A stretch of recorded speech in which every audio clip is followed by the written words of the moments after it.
Bismillahirrohmanirrohim. Assalamualaikum warahmatullahi wabarakatuh. Alhamdulillahirabbil alamin. Wassalatu wassalamu ala asrofil anbiya'i wal mursalin Sayyidina Muhammadin wa ala alihi wa sahbihi ajma'in, amma ba'du. Baik anak-anak semua, sebelum kita lanjutkan pembelajaran pada hari ini, marilah masing-masing dari kalian berdoa terlebih dahulu. Berdoa dimulai.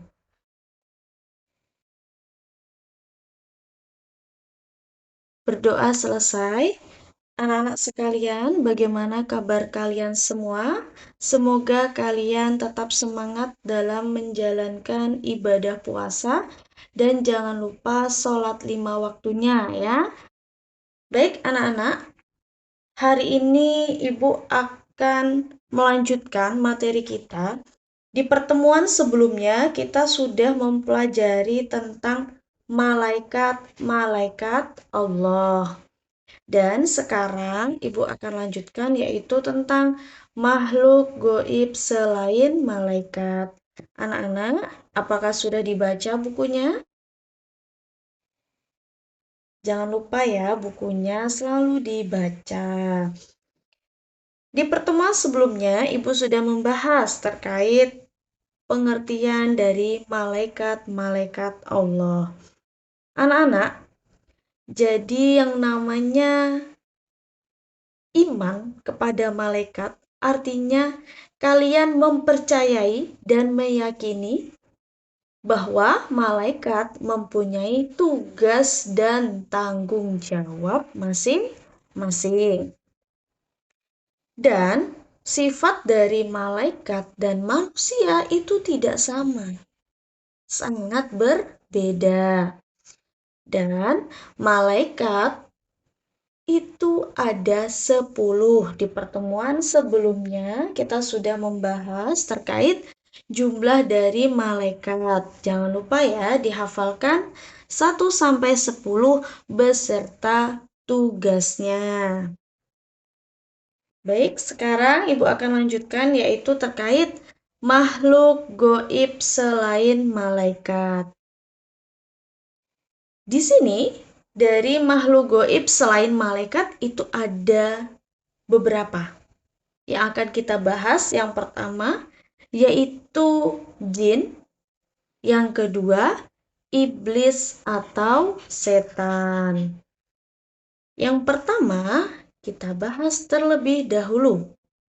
Jin adalah makhluk goib yang diciptakan dari nyala api. Dan di situ sudah jelas ya, terdapat Quran Surah Ar-Rahman ayat 15. Dia juga telah menciptakan jin dari nyala api tanpa asap ya. Jadi jin itu adalah makhluk goib yang diciptakan dari nyala api. Dan jin ini terbagi menjadi yang pertama, jin ada yang beriman, yang kedua, jin ada yang kafir. Oke, jadi selain dari kedua ya, dari yang ada yang beriman dan ada yang kafir, ada juga jin yang menjadi tentara dari Nabi Sulaiman. Di bab sebelumnya kita sudah bahas ya. Baik anak-anak sekalian, nah selain dari jin, yang kedua kita bahas yaitu terkait iblis. Iblis artinya putus asa. Nah, secara bahasa ya, berarti putus asa. Sedangkan secara pengertiannya adalah jin adalah makhluk goib yang diciptakan oleh Allah dari api. Dan sifat dasar dari iblis adalah sombong dan durhaka kepada Allah.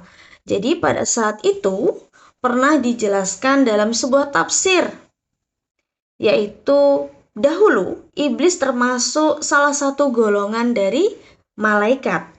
Dan Allah memberikan tugas kepada iblis untuk menjaga langit dan dunia dan memberantas jin yang durhaka, yang pada saat itu menguasai bumi. Nah, dengan diberikannya tugas tersebut, iblis merasa paling mulia kedudukannya, merasa paling tinggi kedudukannya daripada malaikat. Nah, karena dari sifat kesombongan tersebut, Allah menguji iblis, yaitu Allah memerintahkan semua malaikat sujud kepada Nabi Adam, makhluk yang baru saja Allah ciptakan. Semua malaikat itu mentaati perintah dari Allah. Mereka sujud kepada Nabi Adam yang diciptakan dari tanah. Kemudian, iblis tidak mau mentaati perintah dari Allah. Nah, menurut iblis, tanah itu lebih rendah daripada api. Oke, selanjutnya setan. Setan adalah makhluk yang sifatnya menggoda manusia agar terjerumus ke lembah dosa. Nah, di dalam Quran Surah An-Nas, setan dapat berasal dari manusia ataupun jin. Ya. Jadi, iblis atau setan adalah makhluk goib yang durhaka kepada Allah dan selalu berusaha menggoda manusia agar manusia berbuat dosa. Selanjutnya, di sini ada perbedaannya. Perbedaan antara malaikat, jin, iblis, atau setan. Yang pertama, dari malaikat. Malaikat berasal dari cahaya. Sifatnya apa? Selalu taat, tidak pernah membantah, selalu mengikuti, mentaati perintah dari Allah. Yang kedua, jin. Jin berasal dari nyala api. Sifatnya apa? Ada yang beriman, ada yang kafir. Yang ketiga, iblis atau setan. Asalnya dari mana? Dari api. Bagaimana sifatnya? Yaitu mendurhakai Allah dan selalu berusaha menjerumuskan manusia ke jalan yang sesat. Selanjutnya, di sini ada perilaku yang mencerminkan iman kepada malaikat dan makhluk goib selain malaikat. Yang pertama, senantiasa berusaha untuk menaati Allah. Artinya apa? Baik melaksanakan perintah maupun menjauhi larangan yang sudah Allah tentukan. Itu merupakan bentuk ketaatan. Ya. Yang kedua, bersikap tawadu kepada Allah Subhanahu wa Ta'ala dan mengagungkannya. Misalnya dengan cara kita membaca tasbih, tahmid, tahlil, dan takbir. Oke, yang ketiga, bersikap hati-hati dalam hidup ini, tidak melanggar hukum Allah. Artinya Allah sudah menentukan kita sebagai manusia jangan sampai melanggar. Kenapa? Karena Allah sudah menentukan.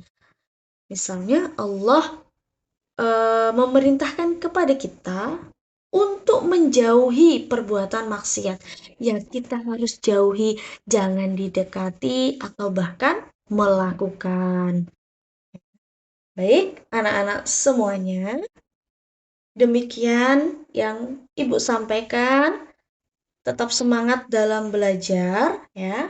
Tugas silahkan kalian buka buku paket kalian di halaman 125 soal HOTS 1 sampai 10 ya. Di situ ada soal HOTS pilihan ganda 1 sampai 5, yang B 1 sampai 5 dan soal tadribat ya, halaman 127 yang pilihan ganda dan bagian B dan C. Dikumpulnya kapan? Yaitu ketika pembelajaran tatap muka. Kalian kerjakan di kertas folio bergaris ya. Jangan lupa berikan nama dan kelas. Baik, apabila anak-anak ada pertanyaan atau bingung, boleh kalian menchat ibu ya, menchat di WA ibu ya. Silakan kalian bertanya. Baik, terima kasih anak-anak. Sekian ibu akhiri. Wassalamualaikum warahmatullahi wabarakatuh.